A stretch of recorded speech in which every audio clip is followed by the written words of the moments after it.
Hello friends, welcome to இது உங்கள் சமையல். இன்னைக்கு ரொம்ப ரொம்ப டேஸ்டியான ஒரு சைட் டிஷ் பாருங்களேன். பார்க்கறதுக்கே சூப்பராக இருக்குல்ல. சப்பாத்தி, இட்லி, பூரி இல்லை ரசம் சாதம், சாம்பார் சாதம் எல்லாத்துக்கூடையுமே பெஸ்ட்டு காம்பினேஷனாக இருக்கும். செய்கிறதும் ரொம்ப ரொம்ப ஈஸி, டேஸ்ட்டும் பிரமாதமாக இருக்கும். என்னடா நான் இத்தனை தடவை சொல்கிறேன்னு பார்க்காதீங்க, நீங்கள் செஞ்சு பாருங்கள், நீங்களே சொல்லுவீங்க. சரி, நான் சப்பாத்தி கூட வச்சு சாப்பிட போகிறேன். ரொம்ப ரொம்ப ஈஸியான இந்த கிரேவி, இப்படி இது ரொம்ப லிக்யூடெல்லாம் பண்ணல, கொஞ்சம் திக்காக தான் பண்ணியிருக்கேன். உங்களுக்கு வேணும் அப்படின்னா லிக்யூடாகவும் செஞ்சுக்கலாம்.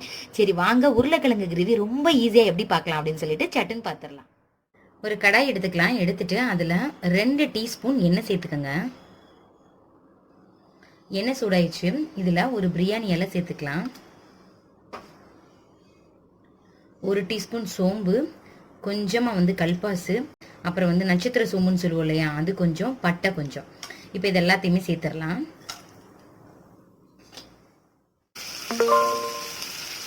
2 டீஸ்பூன் இஞ்சி பூண்டு பேஸ்ட் சேர்த்துக்கலாம்.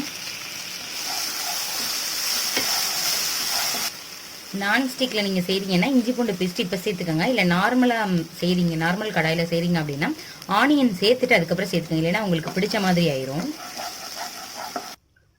ஒரு பெரிய வெங்காயத்தை குட்டியாக கட் பண்ணி வச்சுருக்கிறேன். இப்போ அதை சேர்த்துக்கலாம். இதையும் நல்லா ஃப்ரை பண்ணி விடுங்க, கலர் நல்லா சேஞ்ச் ஆகட்டும். கறிவேப்பிலை கொஞ்சம் சேர்த்துக்கலாம்.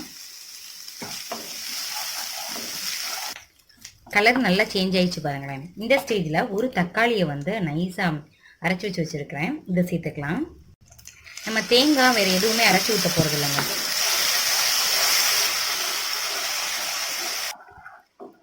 நெக்ஸ்ட்டு மசாலா ஐட்டம் எல்லாம் சேர்த்துடலாம்.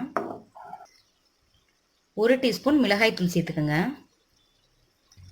1/2 டீஸ்பூன் சீரகத்தூள், கரம் மசாலா 1/2 டீஸ்பூன், மஞ்சள் தூள் 1/4 டீஸ்பூன் சேர்த்துட்டு பச்சை வாசனை போகிற அளவுக்கு நல்லா அதை மிக்ஸ் பண்ணி விடுங்க. கொஞ்சமாக 1/4 டம்ளர் தண்ணி மட்டும் சேர்த்துக்கிறேன். கிரேவிக்கு தேவையான அளவு உப்பு சேர்த்துக்கலாம்.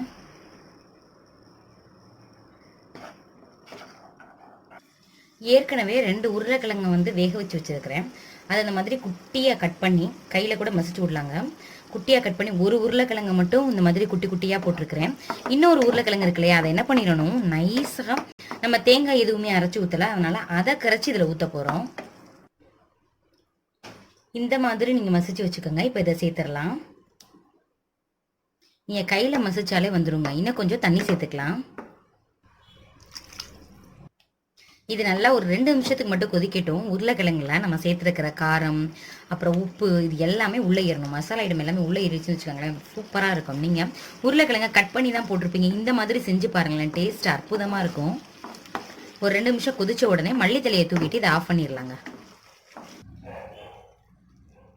ரெடி ஆயிடுச்சு பாருங்களேன். அவ்வளோ ஒரு டேஸ்டியாக இருக்கும். நீங்கள் தேங்காயெல்லாம் அரைச்சி ஊற்றாமல் ரொம்ப ஈஸியாக அதை செஞ்சிடலாம். மேலே மல்லித்தலையை மட்டும் தூவி விட்டுடலாம். பவுலுக்கும் ட்ரான்ஸ்ஃபர் பண்ணியாச்சு. பாருங்களேன், பார்க்குறதுக்கே கலர்ஃபுல்லாக சூப்பராக இருக்குது. டேஸ்ட்டும் ரொம்ப ரொம்ப நல்லாயிருக்கும். நீங்கள் இதை இன்னும் லிக்யூடாக வைக்கணும் அப்படின்னாலும் வைக்கலாம். ஆனால் இந்த கன்சிஸ்டன்சியில் வச்சிங்கன்னா உங்களுக்கு ரொம்பவே டேஸ்டியாக இருக்கும்.